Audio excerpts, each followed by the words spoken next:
ইমাম আবু হানিফার নাম কে কে শুনছেন? একটা ঘটনা, প্রসিদ্ধ একটি ঘটনা আছে। ইমাম আবু হানিফাকে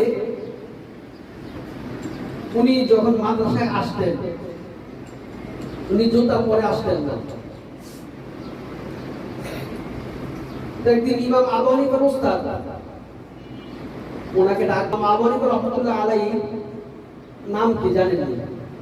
নোমান বিন সাবের। হ্যাঁ নোমান, এদিকে আসো। তোমার কি জুতা নাই?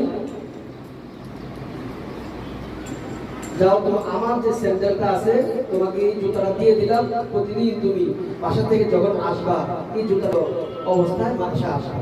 তাহলে রাস্তাঘাটে যে অনেক সময় দেখা যায় রোদ উঠছে, খালি পায়ে হাঁটা যায় না, কষ্ট হয়।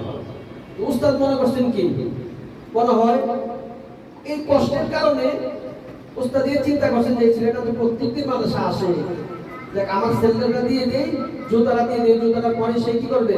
মাদ্রাসায় আসবে। আর যে কষ্টটা হয়, কষ্টটাতে সে একটু লাঘব পাবে, কষ্ট সে পাবে না। এই চিন্তা করে উস্তাদ তাকে জুতাটা দিয়ে দিচ্ছে।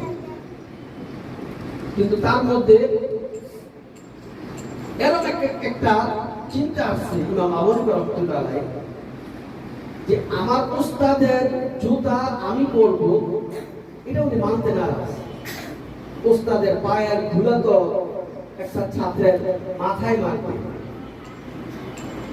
ইমাম আবু হানিফা রাহমাতুল্লাহ আলাইহি উনি এই জিনিসটাকে মানতে নারাজ। উস্তাদের জুতা আমি পরবো। উনি কি করলেন? বাসায় গেছে, যাই এই জুতাগুলাকে নিয়ে এক রুমের মধ্যে ধুইকা জুতাগুলা, যে আগে জুতা আমাদের মধ্যে স্যান্ডেল ছিল না, ওগুলো কাপড়ের জুতা ছিল, তিনি এই জুতা থেকে কাপড়গুলো সবগুলো খুলছেন।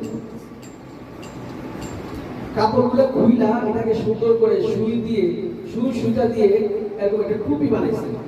বানাইয়া তারপরের দিন ওই জুতার যে কাপড়টা ছিল, কাপড়টা দিয়ে যে টুপিটা বানাইছে, ওই টুপিটা পরে মাদ্রাসায় আসছে।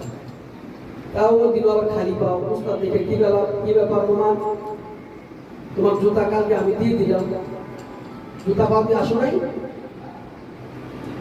ইমাম আবু হানিফা রাহমাতুল্লাহ আলাইহি যখন পাকা কণ্ঠে উস্তাদকে তাজিমের সুরে উনি বলছেন, উস্তাদ জি,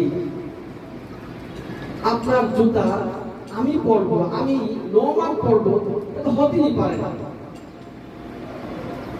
আমি তো আমার উস্তাদকে আমার জান থেকে বেশি ভালোবাসি, উস্তাদের সব বিষয় আমি জান থেকে বেশি ভালোবাসি।